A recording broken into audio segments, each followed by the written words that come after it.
폭염에 높은 습도까지 이어지면서 올여름 가전 소비 흐름도 달라지고 있습니다. 넓은 공간 전체를 시원하게 하거나 습기를 제거하는 대형 제품보다 필요한 곳만 집중적으로 관리하는 미니 가전이 인기를 끌고 있습니다. 오동건 기자가 취재했습니다.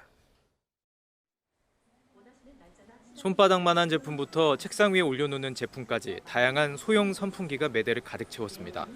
과거에는 거실에 놓고 가족이 함께 사용하는 큰 선풍기가 대부분이었지만 최근에는 개인의 필요와 생활 공간에 맞춘 소형 제품에 대한 관심이 높아지고 있습니다. 부모님이랑 저랑 원하는 온도가 다를 때 좀 추가로 가지고 있으면 많이 시원해서 즐겨 쓰고 있습니다. 냉방 제품뿐만이 아닙니다. 빨래를 말리고 실내 습기를 제거하는 가전에서도 소형화 바람이 불고 있습니다. 혼자 사는 집이나 작은 공간에서도 부담 없이 사용할 수 있는 미니 건조기와 소형 제습기를 찾는 소비자들이 늘고 있습니다. 보시는 이 건조기는 일반 건조기보다 훨씬 작습니다. 매일 입는 속옷, 수건을 자주 빨아서 말릴 수 있기 때문에 1인 가구를 중심으로 관심이 높습니다. 1인 가구가 늘고 생활 방식이 개인화되면서 가전을 선택하는 기준도 달라진 것입니다. 실제로 롯데 하이마트와 이마트의 가전 판매 동향을 보면 소형 제습기는 190%, 3배 가까이 판매량이 늘었고 건조기와 선풍기, 이동형 에어컨 판매량도 크게 증가하고 있습니다. 가격 부담이 비교적 적고 이동과 보관이 쉬운 데다 좁은 집에서도 공간을 효율적으로 활용할 수 있다는 점이 소비자들의 선택을 받고 있습니다. 대형 제품보다 소비 전력이 낮은 제품이 많아 전기요금 부담을 덜 수 있다는 것도 장점입니다. 필요한 공간만 효율적으로 관리하려는 수요가 커지고 있습니다. 폭염과 높은 습도가 반복되는 만큼 공간과 전기요금 부담을 줄일 수 있는 소형 가전 시장은 계속 확대될 것으로 보입니다. 내가 생활하는 공간만 집중적으로 관리하는 작은 가전, 달라진 주거 환경과 생활 방식이 여름철 가전 시장의 풍경도 바꾸고 있습니다. YTN 오동건입니다. 이번엔 남대문 시장에 나가 있는 최승훈 기자, 가장 무더운 시간대일 텐데 시장 안은 어떻습니까? 네, 오후가 되면 해가 본격적으로 내리쬐기 시작하자 이곳 시장은 오전보다 더욱 습하고 뜨거워진 상태입니다. 오늘 낮 1시 기준 이곳 남대문 시장에 위치한 서울 중구의 온도는 31도에 달합니다. 시장 일부에는 그늘막이 있어 비교적 시원하지만 농수산물이나 이곳 문구류를 판매하는 거리에는 그늘막도 없어서 조금만 서 있어도 등 뒤로 땀이 줄줄 흐르고 있습니다. 상인들도 손에서 선풍기를 놓지 않고 시원한 얼음물을 들이켜보지만 더위는 쉽게 가시지 않는 모습입니다. 손님들 역시 연신 부채질을 하며 땀을 닦거나 양산을 쓰고 시장을 구경하고 있습니다. 네, 무더위에 손님까지 줄어서 상인들의 걱정이 크다고요. 네, 그렇습니다. 상인들은 이미 이번 주말 동안 이어진 무더위에 손님이 크게 줄었다고 말했습니다.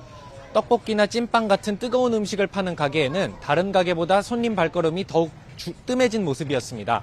채소 가게 역시 무더위에 일부 채소가 쉽게 상하는 데다 손님 발길마저 줄어 힘들다고 하소연했습니다. 상추니 그런 거는 이제 제일 많이 상하잖아요. 부추 같은 거 이런 나무 종류. 그러니까 예전같이 많이 안 갖고 오지. 그래서 그런 거는 피해서 요새는 조금씩 갖고 와요. 장사가 안 되니까. 이렇게 폭염이 매출에도 영향을 미치는 가운데 일부 상인들은 더위로 두통이나 어지럼증을 느낄 때도 있다며 어려움을 호소했습니다. 질병관리청은 지난 5월부터 그제까지 집계된 온열질 환자가 1,301명에 달한다고 설명했습니다. 폭염에 매출이 감소하며 이중고를 겪는 시장 상인들의 걱정이 깊어지고 있습니다. 사실상 장마가 끝나고 찜통더위가 기승인데요. 습도 높은 더위가 밤낮으로 이어지면서 폭염 중대경보 지역도 늘고 있습니다. 네, 휴가철 극한의 더위가 더 심해질 수 있어 주의가 필요한데요. 취재기자 연결해서 자세한 내용 알아보겠습니다. 정혜윤 기자, 중대경보 지역이 더 늘었다고요? 네, 그렇습니다. 극한의 더위로 인해 오늘 오전 경남 창원과 진주에도 폭염 중대경보가 확대했고요. 대구와 경주 등 영남지방과 전남, 광주, 광양에도 폭염 중대경보가 유지 중입니다. 이 지역은 기온이 빠르게 오르고 있는데요. 현재 경남 양산과 밀양 기온이 38도에 달했습니다. 폭염 중대경보는 폭염주의보와 경보의 상위 단계로 한낮 최고 체감 온도가 38도 이상, 낮 최고 기온이 39도 이상인 날이 하루 이상 지속할 것으로 예상될 때 내려집니다. 이 지역에서는 밤낮 없는 극한 더위가 노약자뿐 아니라 일반인도 생명을 위협할 수 있는 정도입니다. 한낮에 야외 활동을 중지해야 하고 물과 그늘, 휴식의 3대 수칙을 지켜야 합니다. 서울 등 그 밖의 지역도 폭염특보와 열대야특보가 확대했습니다. 현재 서울 광진구와 중랑구 등은 벌써 기온이 33도를 웃돌고 있는데요. 한낮에는 최고 체감 온도가 34도까지 오를 전망입니다. 밤 사이에는 내륙 대부분 최저 기온이 25도를 웃돌겠고 체감 온도는 60도에 육박하겠습니다. 네, 더위가 심해지고 있어서 걱정인데요. 왜 이렇게 밤낮 없이 힘든 더위가 이어지는 걸까요? 네, 우리나라 상공으로 두 개의 뜨거운 고기압이 뒤덮은 데다 대기 하층에서는 다량의 열대 수증기가 유입되고 있기 때문입니다. 특히 뜨겁고 습한 열기가 빠져나가지 못하고 축적되면서 이번 주에는 더위가 더 심해질 가능성이 큽니다. 서울은 내일부터 낮 최고 체감 온도가 35도 안팎까지 오르겠고 폭염 경보 수준의 더위가 예상됩니다. 또 지형적인 영향이 더해지는 영남 지방은 극한의 더위도 지속하겠습니다. 이와 함께 오늘도 중부지방은 기습 소나기가 예상됩니다. 휴가철 산이나 계곡 인근에서는 고립이나 침수 피해가 나지 않도록 대비해야 합니다. 지금까지 과학기상부에서 YTN 정혜윤입니다.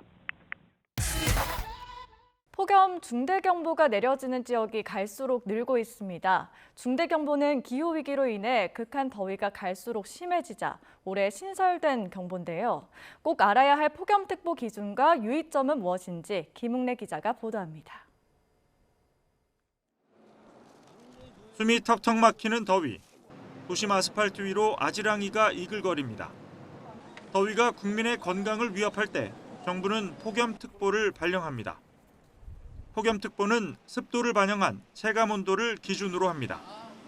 습도가 높으면 땀이 잘 마르지 않아 몸이 느끼는 온도가 실제 기온보다 훨씬 높기 때문입니다. 폭염주의보는 일 최고 체감온도가 33도 이상인 상태가 이틀 넘게 이어질 것으로 보일 때 내려집니다. 만성질환자나 고령층은 이때부터 야외 활동을 줄이고 컨디션을 조절해야 합니다. 폭염경보는 체감온도 35도 이상 이틀 넘게 지속할 때 발령됩니다. 일반인도 장시간 야외 활동 시 열사병 같은 온열 질환에 걸릴 위험이 크게 높아집니다. 기후위기로 극단적인 더위가 잦아지면서 올해 6월부터 정부는 가장 강력한 단계인 폭염 중대경보를 신설했습니다. 일 최고 체감온도가 38도 이상 혹은 최고 기온이 39도 이상 치솟을 것으로 예상될 때 발령됩니다. 더위가 생명을 위협할 수 있다는 강력한 경고입니다. 폭염 중대경보는 단순히 날씨가 매우 덥다는 의미가 아닙니다. 건강한 사람에게도 온열 질환이나 사망 등 중대한 피해가 발생할 위험이 현저히 높은 상황입니다. 폭염 중대경보가 내려지면 3대 생존 수칙을 반드시 기억해야 합니다. 야외 활동은 즉시 중단. 낮 12시부터 오후 5시 사이 아예 밖으로 나가지 않습니다. 물과 그늘, 휴식이 확보된 안전한 곳으로 반드시 이동해야 합니다. 홀로 계신 어르신이나 쪽방촌 주민 등 더위에 취약한 이웃과 가족의 안부를 수시로 확인합니다. 치명적으로 변해가는 폭염. 특보 단계를 수시로 확인하고 행동 요령에 따르는 것이 나와 내 가족을 지키는 방법입니다. YTN 김웅래입니다. 극한 호우를 쏟아낸 장마가 사실상 끝나고 본격적인 극한 더위가 시작됐습니다. 경남 양산과 밀양이 39도를 넘어 올해 최고 기온을 경신하는 등 생명을 위협하는 더위에 폭염 중대경보 역시 갈수록 늘고 있습니다. 박소정 기자의 보도입니다.